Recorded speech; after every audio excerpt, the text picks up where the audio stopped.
Hello and welcome to the Cardiac Cats YouTube channel. I'm your host, Jacob Shorba, and we've got a very weird video today, right? Because the Jaguars traded one of their acquisitions from this offseason before we've even got to week one, and that is Trevis Gipson. What we thought really was the third pass rusher on this team. It was very clear he was that. He played well during the preseason. He has been a preseason hero, in all fairness. But we traded him to the Seattle Seahawks, and apparently we have traded him for what would come out to be a sixth-round pick, according to the source. We'll have to see officially, but I would imagine this would be the case.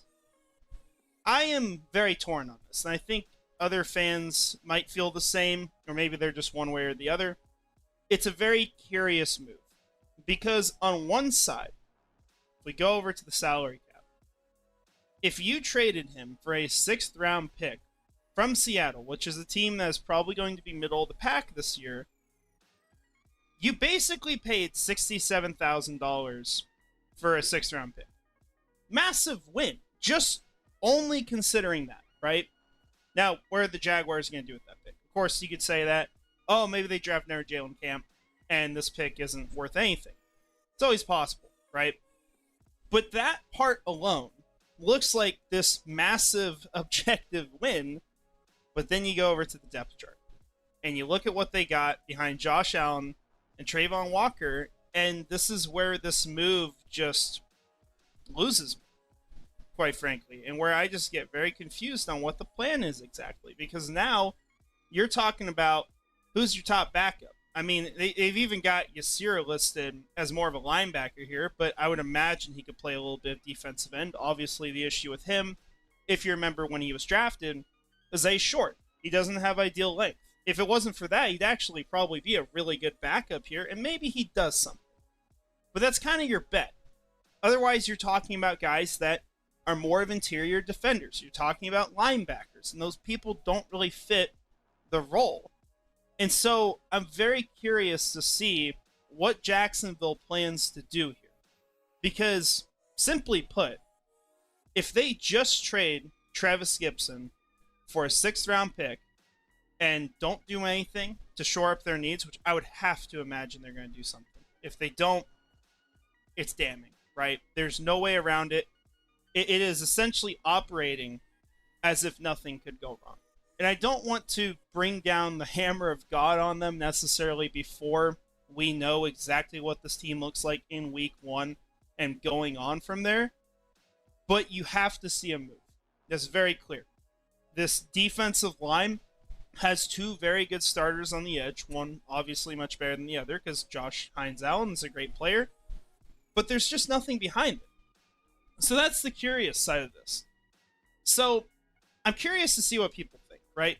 This is a very two-sided thing. I think the trade itself is a steal in the sense of you paid $67,000 for a sixth-round pick from a team that's probably going to be about average this year.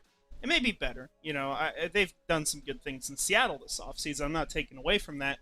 But obviously, you know, they're not a Super Bowl favorite or anything. So it'll be curious to see. But you've got that side, and you've got the side, obviously, of what's the plan for the pass rush. Because if you guys followed me when I gave my reaction to this move, you know, I liked the move to sign him. But I felt like there was more that we had to do.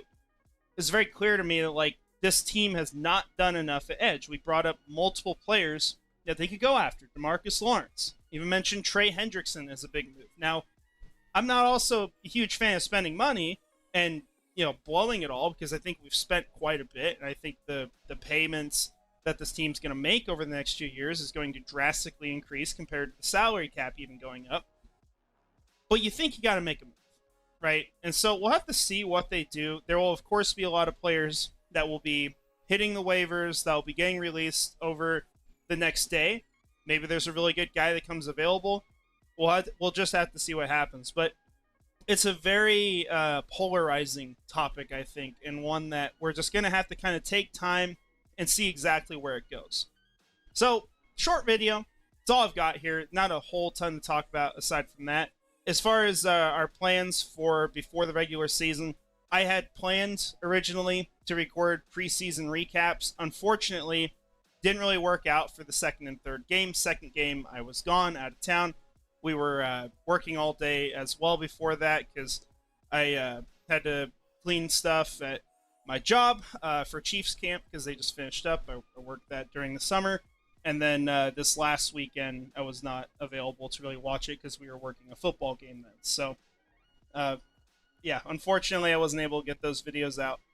But we'll probably have our way too early mock draft this week. We'll get into that, talk about some prospects early on. We'll actually look back at some of our guys from 2023 as well, or I guess say 2024, because I think it's interesting to do that. We actually had Brian Thomas Jr. to the Jags a few times before the draft. So we'll do a little bit of that. Might do more stuff on season predictions and all that sort of stuff. So appreciate you guys being here. Got any ideas for what you want to see, absolutely let me know.